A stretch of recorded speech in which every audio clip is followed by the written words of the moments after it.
ప్రభువైన యేసుక్రీస్తు పేరట మీ అందరికి కూడా శుభాలను తెలియజేస్తున్నాను. ఈ యొక్క వీడియో ద్వారా మీ ముందుకు రావడానికి గల కారణం ఏంటంటే నా యొక్క లైవ్ వీడియో మీ అందరి వరకు చేరే ఉంటుంది. మీరందరూ కూడా తప్పకుండా దాన్ని చూసే ఉంటారు అనుకుంటున్నాను. చాలామంది వరకు అది చేరింది.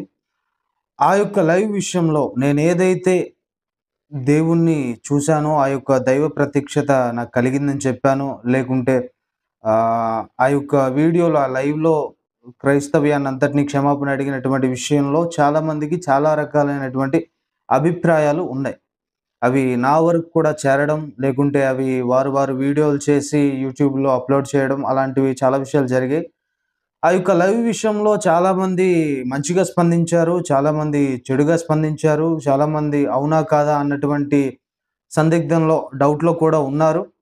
ఆ విషయాన్ని బట్టి మంచి స్పష్టత మీ అందరికీ ఇవ్వాలనుకుంటున్నాను. చాలామందికి చాలా డౌట్స్ ఉన్నాయి. చాలామందికి చాలా క్వెషన్స్ ఉన్నాయి. వాటన్నిటికి కూడా ఈ వీడియో ద్వారా సమాధానం దొరుకుతుందని నేను ఆశిస్తున్నాను.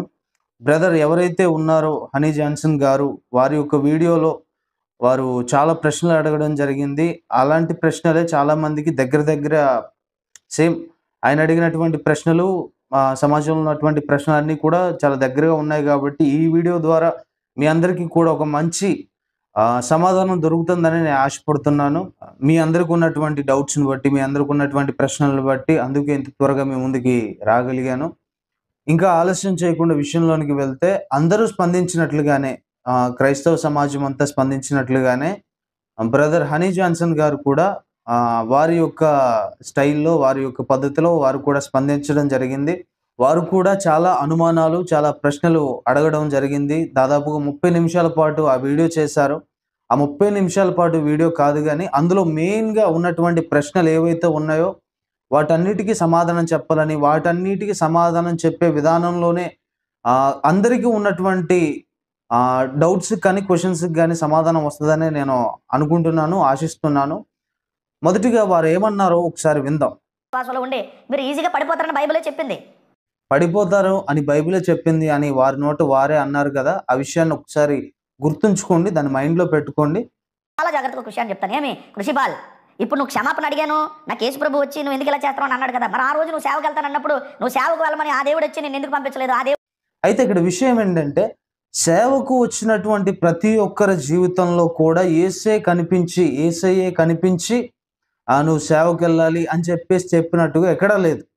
ఇప్పుడున్నటువంటి సేవకులందరిని గురించి ఆలోచించినా మనం వారి మనసు కనిపించిందనో, లేదా వాక్యం వారితో మాట్లాడిందనో, లేకపోతే సేవకులు వాళ్ళకి చెప్పారనో, లేకపోతే మనసులో ఒక ప్రేరేపణ కలిగిందనో, అదంతా కూడా వారు దేవుడు పిలిచాడు అని నమ్మి వెళ్ళినటువంటి వాళ్ళే కానీ, దేవుడు ఇప్పుడున్నటువంటి సేవకులు ఎవరు దేవుడు కనిపించి వెళ్ళమంటే వెళ్ళిన వాళ్ళు కాదు. ఆయనే కనిపించి వెళ్ళమంటే వెళ్ళిన వాళ్ళు ఎంత మాత్రం కూడా కాదు. మనం అందరం కూడా నమ్మేది అదే.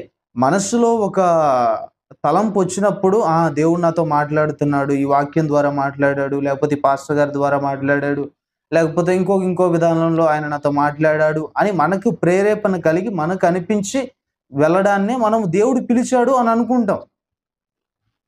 అంతేకాని దేవుడు ప్రత్యక్షంగా వచ్చి నువ్వు సేవకెళ్ళు, నువ్వు అటెళ్ళు, ఇటెళ్ళు అని చెప్పినట్టుగా ఇప్పుడు ఉన్నటువంటి సేవకులలో కానీ అన్నట్టుగా సేవకుల విషయంలో మనం చూడం. అలాగే ఆయన ఎప్పుడు కనిపించాలి అన్నది ఆయన ఇష్టం కదా! ఇప్పుడు ఆయన ఇప్పుడు కనిపించాడు, ఇప్పుడెందుకు కనిపించాడు, అప్పుడెందుకు కనిపించలేదంటే అదే మరి ఆశ్చర్యం అదే. అది ఆయన ఇష్టం. ఆయన ఎప్పుడు కనిపించాలి, ఎప్పుడు మాట్లాడాలి, అసలు కనిపించాలా వద్దా, లేకపోతే ఎవరిని దర్శించాలి, ఎవరిని దర్శించకూడదు అన్నది ఆయన ఇష్టాన్ని కదా! మనం ఎలా దాన్ని క్వెషన్ చేస్తాం? ఆయన అప్పుడే ఎందుకు కనిపించాడు, ఆయన ఇప్పుడే ఎందుకు కనిపించాడు, అప్పుడెందుకు కనిపించలేదంటే అది నా చేతుల్లో లేనటువంటి విషయం కదా! దానికి నేను ఎలా సమాధానం చెప్పగలుగుతాను? మీరు ప్రార్థన చేసి దేవుడిని అడగండి. ఆ దేవుడు వచ్చి నిన్ను ఎందుకు పంపించలేదు? ఆ దేవుడు ఎంపిక నిన్ను ఎందుకు చేయలేదు? ఆ దేవుడు ఎన్నుకున్నంత వరకు కూడా సేవకు వెళ్ళాలని నువ్వు ఎందుకు అనుకోలేదు? ఆయన అంటున్నారు ఏంటంటే, దేవుడు ఎంపిక చేయకుండా నువ్వు ఎలా వెళ్ళావు అని అంటున్నారు. అంటే దేవుడు ఎంపిక చేయడం అని అంటే ఒక వరుసలో ఒక నలుగురు, ఐదుగురు నిలబెట్టి, లేకపోతే 100 మందిని నిలబెట్టి నువ్వెళ్ళు, లేకపోతే నువ్వు ఉండిపో, నువ్వు ఆగిపో, నువ్వు ఇలా వెళ్ళకూడదు అని చెప్తారా? అలా ఏం ఉండదు కదా! మనకు మనసు కనిపించి మనం పిలిచాడు అనుకోని, లేకపోతే సేవ చేయాలన్నటువంటి అభిప్రాయాన్ని కలిగి మనం ఆయన కోసం పనిచేస్తాం తప్ప, ఆయనే కనిపించి నువ్వెళ్ళు అని చెప్తారా? చెప్పరు కదా! కృషిపాల్, ఈ రోజు నువ్వు చాలా కాలం అయిపోయి ఇష్టానుసారంగా వ్యాఖ్యానాలు చేసినప్పుడు, ఇష్టానుసారంగా మాట్లాడుతున్నప్పుడు, ఇష్టానుసారంగా ఇంటర్వ్యూలు ఇస్తున్నప్పుడు, ఇష్టానుసారంగా వీడియోస్ చేస్తున్నప్పుడు, ఇష్టానుసారంగా క్రైస్తవ్యాన్ని నిందిస్తున్నప్పుడు చాలా కాలం అయిపోయిన తర్వాత ఇప్పుడే యేసుప్రభు నీ దగ్గరికి వచ్చి మాట్లాడా? ఇదొకటే నాకైతే అనుమానంగా ఉంది. నేను అదే అంటున్నాను. ఆయన ఇష్టం అది. ఆయన కనిపిస్తాడా? కనిపించకుండానే వాక్యం ద్వారా మాట్లాడతాడా? లేకపోతే సేవకుల ద్వారా మాట్లాడతాడా? లేకపోతే ఇంకో పద్ధతి ద్వారా ఆయన మాట్లాడతాడా? ఆయన ఇప్పుడు మాట్లాడతాడా? లేకపోతే అప్పుడే మాట్లాడతాడా? అన్నది అదంతా కూడా ఆయన ఇష్టం గదా! ఆయన ఇష్టాన్ని మన చేతుల్లోకి తీసుకొని అప్పుడే ఎందుకు అవ్వలేదు? ఇప్పుడే ఎందుకు అయింది? అని క్వెషన్ చేయడం కరెక్ట్ కాదు నాకు తెలిసి. మరి మీరు ఏ ఉద్దేశ్యంతో మాట్లాడుతున్నారో, లేకపోతే ఈ విషయం మీద ఆ ప్రశ్నకి ఒక అర్థం లేకుండా ఆ! ఏదో మిమ్మల్ని అనాలని కాదు గానీ, ఫస్ట్ ఆ ప్రశ్నకు అర్థం లేదు. ఇప్పుడే ఎందుకు కనిపించాడు? అప్పుడెందుకు కనిపించలేదంటే ఆ ప్రశ్నకు అర్థం లేదు. మరి ఏ ఉద్దేశంతోటి, ఏం మనసులో ఉంచుకొని మీరు అలా మాట్లాడుతున్నారు అన్నటువంటి విషయం నాకు తెలీదు గానీ, ఆ ప్రశ్న మాత్రం 100కు 100% తప్పనే చెప్పగలుగుతాను. కాబట్టి మనం ఒకళ్ళని ప్రశ్నించేటప్పుడు అసలు ప్రశ్నకు అర్థం ఉందా? లేదా? మనం ఏం ప్రశ్నిస్తున్నాము? అన్నది కూడా ఆలోచించడం చాలా మంచిదని నా అభిప్రాయం. ఒకవేళ దాన్ని మీరు మంచిగా తీసుకుంటారా? చెడుగా తీసుకుంటారా? అన్నది ఇంక మీ చేతులకే వదిలిపెడుతున్నాను. నేను బైబిల్ ట్రైనింగ్‌కి వెళ్ళాను, సేవకుడు అయిపోయాను అనే చెప్తున్నావు. బైబిల్ ట్రైనింగ్‌కి వెళ్ళిపోతే సేవకుడు అయిపోతావా? బైబిల్ ట్రైనింగ్ చేస్తే సేవకుడు అయిపోయినట్టేనా? బైబిల్ ట్రైనింగ్ చేస్తేనే సేవకుడు అయిపోయినట్టేనా అని అడుగుతున్నారు. బైబిల్ ట్రైనింగ్ చేస్తేనే సేవకుడు అని ఎక్కడుంది? ఎక్కడా లేదు. మన బైబిల్ ట్రైనింగ్ చేసినా, బైబిల్ ట్రైనింగ్ చెయ్యకుండా సేవ చేసే వాళ్ళు కూడా ఉన్నారు గదా! సేవ అనన్నది వ్యక్తిగతమైనటువంటి విషయం. ఆయన పట్ల ఇష్టంతోటి, ప్రేమతోటి, ఆయన మీద నమ్మకంతోటి చేసేటటువంటి విధానం అది. కానీ బైబిల్ ట్రైనింగ్ ఎందుకంటే కొన్ని విషయాలు నేర్చుకోవడానికి, కొన్ని విషయాలు అవగాహన పొందుకోవడానికి కోసం బైబిల్ ట్రైనింగ్ గాని, బైబిల్ ట్రైనింగ్ చేస్తేనే సేవకుడు అని ఎక్కడా లేదు. బైబిల్ ట్రైనింగ్ చేస్తేనే సేవకుడు అవుతాడు. బైబిల్ ట్రైనింగ్ చేయకపోతే సేవకుడు అవ్వడు అన్నటువంటి విషయం 100% రాంగ్. నేను దానికి కూడా ఒప్పుకుంటాను. ప్రకటన గ్రంథం 3వ అధ్యాయంలో ఒక మాట ఉంటది. 15వ వచనం, 16వ వచనం నేను చదువుతాను. ప్రకటన గ్రంథం 3వ అధ్యాయం 15, 16. నీ క్రియలను నేను ఎరుగుదును. నీవు చల్లగానైనను వెచ్చగానైనను లేవు. నీవు చల్లగానైనను వెచ్చగానైనను ఉండిన మేలు. నీవు వెచ్చగానైనను చల్లగానైనను ఉండగా నులివెచ్చగా ఉన్నావు గనక నేను నిన్ను నా నోట నుండి ఉమ్మివేయ నిర్దేశించుచున్నాను అని బైబిల్ చెప్పింది. దేవుడి నోటితో నువ్వు అటు ఇటు లేకుండా, అటు ఇటు కాకుండా ఉంటే ఇలాంటి వారిని దేవుడే డైరెక్ట్గా తూ అని ఉమ్మేసేస్తానని అన్నాడు. ఇప్పుడు యేసుప్రభు వచ్చి నాతో మాట్లాడాడంటో మరి ఈ వాక్యం ఏమని అనుకోవాలి మేము? ప్రకటన గ్రంథంలో ఈ వచనాన్ని చూపించి నువ్వు ఉంటే వెచ్చగానైనా ఉండాలి, చల్లగానైనా ఉండాలి, నులివెచ్చని స్థితిలో ఉండకూడదు. ఉంటే దేవుడు ఉమ్మేస్తానన్నాడు గదా! మరి నీకెందుకు కనిపించాడు అని అడుగుతున్నారు. నేనేమన్నా క్రిస్టియానిటీలో ఉండి క్రిస్టియానిటీని ప్రశ్నించానా? అసలు ఆ వచనంలో ఉన్నటువంటి అర్థం ఏంటి? అదొకసారి కూడా మనం ఆలోచించాలి కదా బ్రదర్. అందులో ఉన్నటువంటి అర్థం ఏంటంటే, నువ్వు దేవునిలో ఉండి పాపపు కార్యాలు చేస్తూ ఉంటే నువ్వు వెచ్చగానైనా ఉండు. అటెళ్ళిపో, లోకం వైపు వెళ్ళిపో. లేకపోతే భక్తన్న చేయి. సరిగ్గా భక్తి లేకుండా, లేకపోతే అటు లోకంలో తిరుగుతూ అని ఇష్టానుసారంగా ఉంటే, అటు ఇటు కాకుండా ఉంటే అప్పుడు ఉమ్మేస్తానన్నాడు. నేను క్రిస్టియానిటీని వద్దు అని అనుకొని ఒక పక్కకెళ్ళినటువంటి మనిషిని నేను. క్రిస్టియానిటీలో ఉండి దేవుడిని ప్రశ్నించడం, లేకపోతే క్రిస్టియానిటీని ప్రశ్నించడం ఇలాంటివి చేయలేదు. క్రిస్టియానిటీలో ఉండి క్రిస్టియన్స్‌ని అనడం, లేకపోతే యేసుని అనడం ఇలాంటివి చేయలేదు నేను. నేను కంప్లీట్‌గా ఒక పక్కకెళ్ళిపోయాను. క్రిస్టియానిటీని వదిలిపెట్టి కంప్లీట్‌గా ఒక పక్కకెళ్ళిపోయి అప్పుడు మాట్లాడాను. నాకు ఇలాంటి ప్రశ్నలు ఉన్నాయి. ఇవి సంగతి. ఏంటి మరి ఇటు పంచాయతీ ఏంటి అని చెప్పేసి అప్పుడు నేను అడిగాను. దాన్ని నిలువెచ్చని స్థితిని ఎలా అంటారు మీరు? మేము క్రైస్తవ ప్రపంచం ఎలా తీసుకోవాలి? చల్లగా లేకుండా, వెచ్చగా లేకుండా, అవునా? ఇటు క్రిస్టియన్ అంటావు, కాసేపు అటు నేను హిందూగా మారిపోయానంటావు, లేదంటే మరి ఒకప్పుడు నేను క్రైస్తవున్నే కాదనట్లేదు. ఒకప్పుడు నేను క్రైస్తవున్నే. తరువాత క్రైస్తవ్యాన్ని వదిలిపెట్టి బయటకొచ్చేసాను. అటు ఇటు జంప్ చేయట్లేదు. ఒక 2 రోజులు అందులోను, 2 రోజులు ఇందులోను అలా లేను నేను. కంప్లీట్‌గా నాకున్నటువంటి కొన్ని అనుమానాలు, కొన్ని ప్రశ్నలు లేకపోతే కొంత అభిప్రాయాన్ని బట్టి నేను పక్కకి జరగాల్సొచ్చింది. పక్కకెళ్ళిపోయాను. అందులో ఒక 2 రోజులుండి, ఇందులో ఒక 2 రోజులుండి హిందువుల దగ్గరేమో క్రిస్టియన్‌లా ఉండి, క్రిస్టియన్స్ దగ్గరేమో హిందువుల్లా అలాంటి ఇది లేదు. అర్థమవుతుందా? అయినా మీకు నేను హిందువుగా అయ్యానని ఎవరు చెప్పారు మీకు? నేను హిందువునయ్యానని ఎవరు చెప్పారు? నేను చెప్పానా? నేను హిందువునయ్యానని నేను చెప్పానా? ఎవరు చెప్పారు? నేను చాలా స్పష్టంగా మాట్లాడాను. చాలా స్పష్టంగా నా స్టేట్మెంట్ ఇచ్చాను నేను. ఏ ఇంటర్వ్యూకెళ్ళినా లేకపోతే ఏ కెమెరా ముందు మాట్లాడినా నేను హిందువుని కాదు. నేను క్రిస్టియన్‌ని కాదు. ఒకవేళ నేను హిందూయిజంలోకి వెళ్ళాలి అని అంటే కొన్ని పుస్తకాలు చదివి, వాళ్ళ పుస్తకాలన్నీ కూడా చదివి నాకు ఒక అవగాహన వచ్చిన తర్వాత అప్పుడు కూడా వెళ్ళాలి అని అనిపిస్తేనే వెళ్తానని చెప్పాను గానీ, ఇదిగో క్రిస్టియానిటీని వదిలేసాను, నేను హిందుత్వంలోకి వెళ్ళిపోయానని చెప్పేసి ఎక్కడ చెప్పాను? ఎవరికి చెప్పాను? హ్మ్. అంటే నా గురించి ఒక 2 వీడియోలు చూసి ఒక చిన్నపాటి అవగాహనతో మీకున్నటువంటి ఒక చిన్నపాటి అవగాహనతో మీరు అలా అభిప్రాయపడ్డారు గానీ, కంప్లీట్‌గా ఒక అవగాహన అయితే లేదు. చిన్నపాటి అభిప్రాయాలతోటి ఇక్కడ ఇలా వీడియో చేసేసారు. ఆ! దానివలన మరి క్రైస్తవంలోనికి మంచెళ్తదా? చెడెళ్తదా? అన్న విషయం కూడా ఒకసారి ఆలోచించుంటే బాగుండేది అనేది నా ఉద్దేశ్యం. మిమ్మల్ని ఏదో అనేయాలి, లేకపోతే ఇంకేదో చేసేయాలి అని కాదు గానీ, చెప్తున్నాను. అర్థం చేసుకుంటారని అనుకుంటున్నాను. పుల్ల గాని బైబిల్‌కి సరిపోతుందా అంటే నువ్వు చల్లగా అయినా వెచ్చగానే ఉండు. నులివెచ్చగా ఉండగాని అంటున్నాడు. అటు ఇటు జంపింగ్ చేస్తే దేవుడే ఉమ్మేసేస్తాను అంటున్నాడు. మరి ఉమ్మేస్తానన్న దేవుడు నీ దగ్గరికి వచ్చి ఎలా నిన్ను ప్రేరేపించి మారు మనసు ఇచ్చాడు? ఎలా నీతో మాట్లాడాడు? ఇది అనుమానంగానే ఉంది. అదే అంటున్నాను. నేను నులివెచ్చిన స్థితిలో లేను. కంప్లీట్‌గా ఒక పక్కకొచ్చేసాను. క్రిస్టియానిటీని వదిలేసి ఒక పక్కకొచ్చేసి ఆ ఒడ్డు మీద నిలబడి అప్పుడు మాట్లాడాను తప్ప, నేను క్రిస్టియానిటీలో ఉంటూ క్రిస్టియానిటీని నేను ఏమీ అనలేదు. క్రిస్టియానిటీలో ఉంటూ నేను క్రిస్టియానిటీకి అన్యాయంగా లేకపోతే విరోధంగా ప్రవర్తించలేదు. నేను కంప్లీట్‌గా బయటకొచ్చేసి అప్పుడు నా యొక్క ఆహ్, విధానాన్ని చూపించాను. దాన్ని నులివెచ్చని స్థితి అనరు అన్నటువంటి విషయం అయితే చాలా స్పష్టంగా చెప్పగలను. అందుకే ఒక పక్కన ఉన్నాను గాబట్టే, క్రైస్తవ్యాన్ని వదిలేసి ఒక పక్కకొచ్చాను గాబట్టే ఆయన నన్ను దర్శించారు అని నేను అనుకుంటున్నాను. నేను నిలువెచ్చని స్థితిలో లేను కాబట్టి, ఒక పక్కగుండి లేకపోతే క్రిస్టియానిటీని వదిలి దూరంగా వచ్చేసాను కాబట్టి, అందుకు నన్ను ఆయన దర్శించాడని నేను అనుకుంటున్నాను. అది నిజం. అర్థమవుతుందా?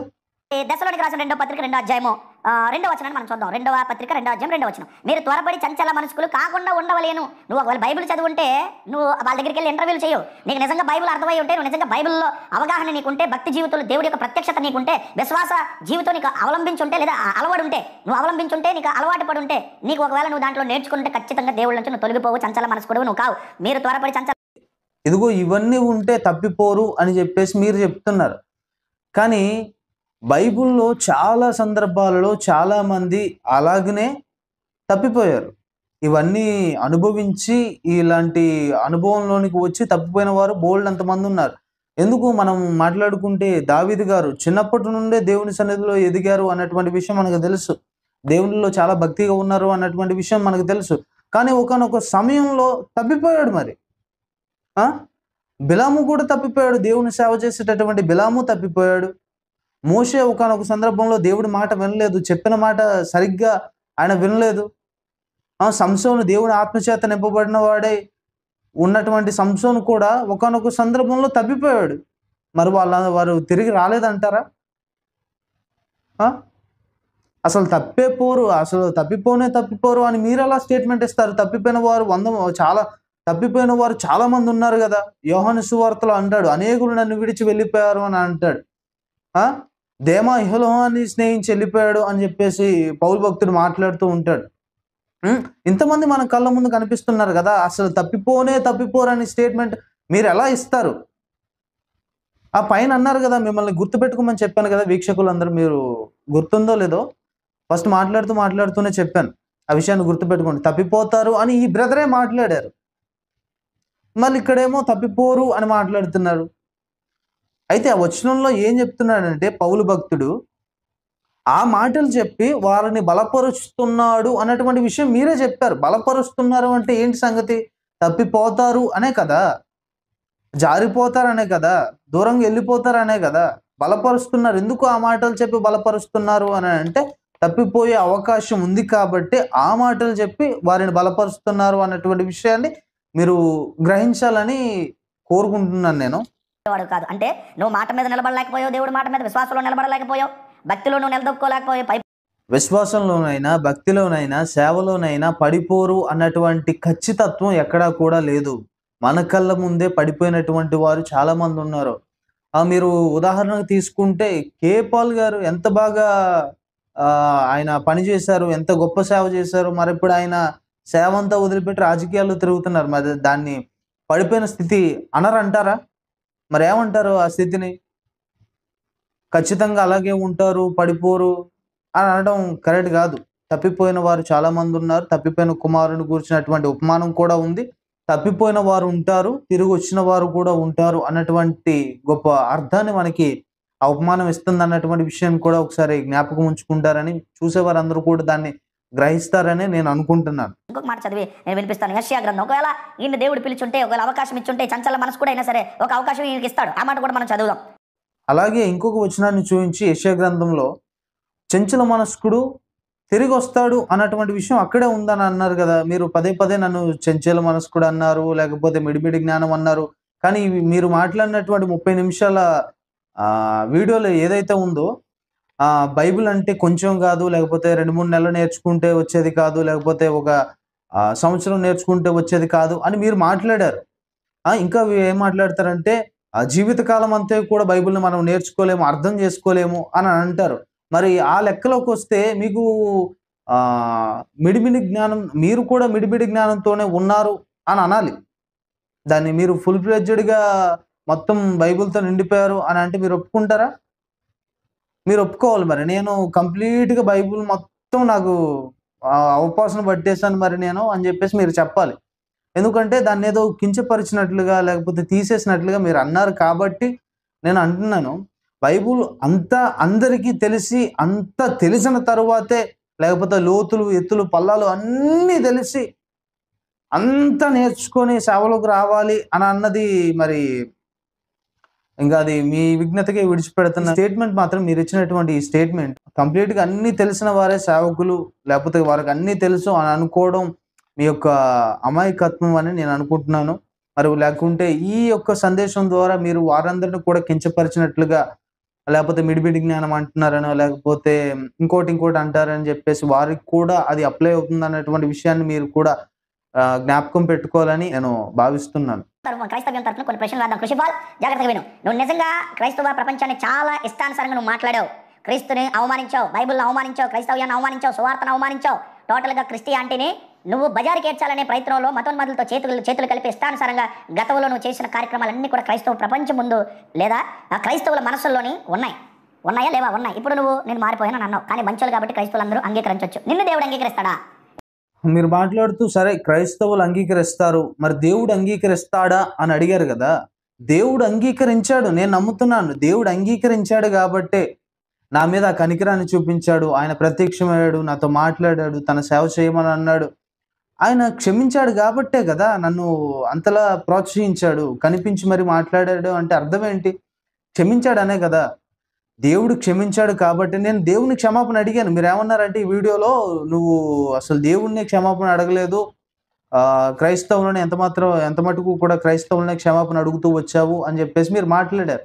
దేవుడు నన్ను క్షమించేశాడు, నేను ఆయన క్షమాపణ మరలా అడిగాను. వీడియోలో అడగలేనంత మాత్రం నేను అడగలేదని అర్థం కాదు కదా.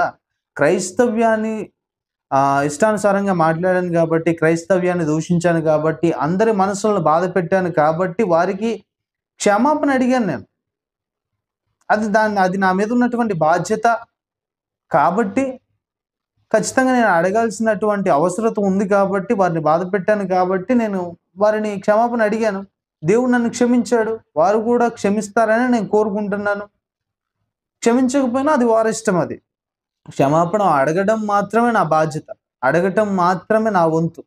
క్షమించడం, క్షమించకపోవడం, అంగీకరించకపోవడం ఇంకా వారి చేతుల్లో ఉంటుంది. అది అలా అంగీకరిస్తే ఎవడైతే నిన్ను మభ్యపెట్టి ఇంటర్వ్యూలో కూర్చోబెట్టి నువ్వు గర్వాప్సి అయిపోయావని అన్నాడో, ఏ ఛానల్లో నువ్వు మాట్లాడావో అదే ఛానల్లో నేను మారు మనసు పొంది నా యేసుక్రీస్తునందు బతకడానికి, మీ అందరికీ బుద్ధి చెప్పడానికి మతోన్మాదులుగా ఉన్న మీతో నేను పోరాటం చేస్తానని అదే ఛానల్లో కూర్చొని మాట్లాడగలవా?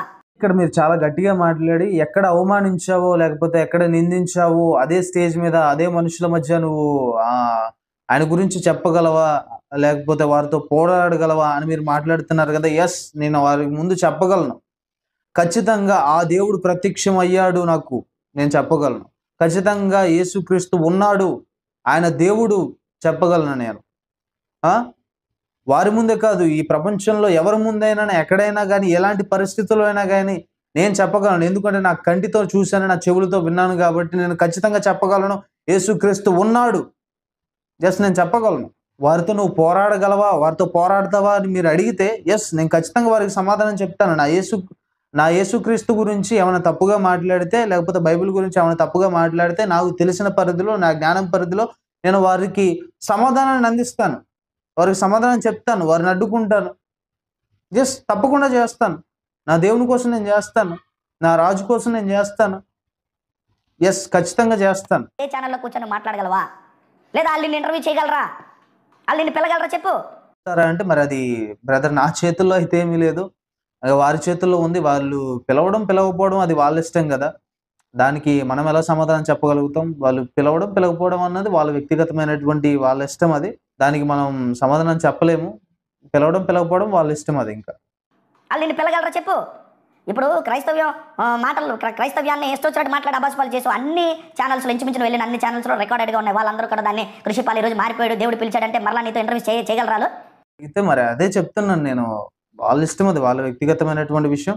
వాళ్ళు పిలిస్తే తప్పకుండా వెళ్తాను. నా యేసయ్య గురించి సజీవ సాక్ష్యాన్ని నేనక్కడ ఖచ్చితంగా పంచుకుంటాను. వాళ్ళు పిలవకపోతే మనం చేసేదేమీ లేదు. ఏ కరుణాకర్ అయితే నిన్ను పిలిచాడో ఆ ఛానల్లో కూర్చొని నువ్వు మాట్లాడి అలా చెప్పగలవా? నా దేవుడు నన్ను పిలిచాడు, ఈ రోజున నా దేవుడు నాకు మారు మనసును అనుగ్రహించాడు, నేను చేసింది కరుణాకర్ అన్నతోటి, లేకపోతే లలిత్ కుమార్ గారితోటి, ఇంకా ఎవరెవరైతే ఉన్నారో వారందరితో కూడా నేను చెప్పగలను. దేవుడు ఉన్నాడు, యేసయ్య ఉన్నాడు, ఆయన నాకు కనిపించాడు. చెప్తున్నాను, సమాజం మధ్యలోకొచ్చి నేను చెప్తున్నాను. మీరు నన్ను పిచ్చోల్లా చూసినా పర్లేదు, నన్ను ఎటకారం చేసినా పర్లేదు, లేకపోతే నన్ను నిందించినా పర్లేదు, ఇంకో ఎవరెవరో ఏదేదో అనుకున్నా పర్లేదు. ఎక్స్‌పీరియన్స్ చేసింది నేను, అనుభవించింది నేను, విన్నది నేను, చూసింది నేను. నేను ఖచ్చితంగా చెప్పగలను. ఆయన ఉన్నాడు. ఎవరి ముందైనా చెప్పగలను, ఎవరితోనైనా చెప్పగలను. వారితో కూడా నేను చెప్పగలను. మీతోనే నేను పోరాడుతాను, మీరు అబద్ధాలు చెప్తున్నారు, మోసాలు చేస్తున్నారని అలాంటి మతోన్మాదులతో నువ్వేమైనా పోరాడగలవా? తప్పకుండా పోరాడతాను. దేవుని విషయంలో పోరాడాల్సిన అవసరం వస్తే తప్పకుండా నేను ఎవరితోనైనా పోరాడతాను. ఎవరికైనా సమాధానం చెప్తాను. ఎవరితోనైనా నేను కూర్చోగలుగుతాను. ఎందుకు? దేవుని విషయాన్ని బట్టి. ఖచ్చితంగా ఆ సమయం వస్తే, ఆ సందర్భం వస్తే ఖచ్చితంగా నేను వాటన్నిటికి కూడా సిద్ధంగానే ఉన్నాను. ఏ వీడియోలో అయితే నీ ఛానల్స్లో ఇంటర్వ్యూస్లో ఇచ్చావు అవన్నీ మానేసి ఇప్పటి నుంచి క్రీస్తు నీ రక్షకుడని, నిన్ను కాపాడిన దేవుడని, యేసుక్రీస్తు ఒకడే దేవుడని, యేసుక్రీస్తు మరణ సమాధి పునరుత్థానం మరి జయించిన దేవుడని, పాప ప్రక్షాళన చేసిన దేవుడని నువ్వు చెప్పగలవా? చెప్తాను కాదు, ఇక నా జీవితం మొత్తం కూడా ఆయనకు అంకితం చేశాను. ఎక్కడికి వెళ్ళినా ఆయన గురించి మాట్లాడతాను. ఎవరితోనైనా ఆయన గురించే చెప్తాను. ఏదైనా ఆయన కోసమే చేస్తాను. ఆయన కోసం ఈ జీవితాన్ని అంకితం చేస్తున్నాను. మీ ప్రశ్నలన్నిటికి కూడా సమాధానం వచ్చిందని నేను అనుకుంటున్నాను. అలాగే క్రైస్తవ సమాజంలో ఉండేటటువంటి వారందరికీ కూడా ఈ సమాధానాలు అన్నీ కూడా సరిపోతాయని, వారిలో ఉన్నటువంటి అనుమానాలకి లేకపోతే ప్రశ్నలకి ఒక సమాధానం దొరికిందని నేను అనుకుంటున్నాను. ఇంకోటి ఏంటంటే, లోకంలో ఉన్నటువంటిది లేకపోతే ఈ 2 రోజులుగా నడుస్తున్నటువంటి విషయం ఏంటంటే, నా లైవ్ చూసిన తర్వాత ఎవరో నన్ను కొట్టారు, లేకపోతే ఎవరో నన్ను బెదిరించారు, భయపెట్టారు అని చెప్పేసి కొన్ని అపోహలైతే ఉన్నాయి. వాటికి నేనిచ్చేటటువంటి సమాధానం లేకపోతే నేనిచ్చేటటువంటి నా స్పందన ఏంటంటే, నన్ను ఎవ్వరూ కొట్టలేదు. నన్నెవ్వరు కొట్టలేదు. నన్నెవ్వరు ఏమనలేదు. నన్నెవరు ప్రలోభపెట్టలేదు. నన్నెవరు కూడా బెదిరించలేదు. నన్నెవరు కూడా భయపెట్టలేదు. నేను ఒకళ్ళు కొడతారనో, ఒకరు తిడతారనో భయపడే మనిషిని ఎంత మాత్రం కూడా కాదు. ఆ విషయం మీకు ఈపాటికే తెలిసుండాలి. ఇటు క్రైస్తవ్యాన్ని నిందించినప్పుడు క్రైస్తవులు వచ్చి నన్ను కొడతారు అన్నటువంటి భయపడేవాడినైతే, నేను ఇన్ని రోజులు ఇంతకాలం నేను ఎందుకు క్రైస్తవ్యం గురించి అలా ప్రచారం చేస్తాను, అలా మాట్లాడుతాను? నేను ఎవరికీ భయపడేవాడిని కాదు. ఇప్పుడు క్రైస్తవ్యంలోకి వచ్చిన తర్వాత కూడా ఎవరైనా హైందవులు నొచ్చుకొని బాధపడి వారేమన్నా చేస్తారు అనేటటువంటి అటు భయపడేవాడిని కాదు, ఇటు భయపడేవాడిని కాదు. ఒకవేళ చావే నా ముందుకొచ్చి నిలబడ్డా గానీ నేను అస్సలు భయపడేటటువంటి వాడిని కాదు. అర్థమవుతుందా? ఈ జీవితం ప్రభువు కోసమే, ఈ దేహం ప్రభువు కోసమే, నా తలంపులు ప్రభువు కోసమే. ఈ క్షణం నుండి నా తుది శ్వాస విడిచేంత వరకు కూడా ఆ దేవుని కోసమే, ఆయన కోసమే, ఆయన సేవ చేయడానికి నా జీవితాన్ని సంపూర్ణంగా సమర్పించుకున్నాను. ఇది మీ అందరికి కూడా అర్థమవుతుందని, అర్థం చేసుకుంటారని భావిస్తూ సెలవు తీసుకుంటున్నాను.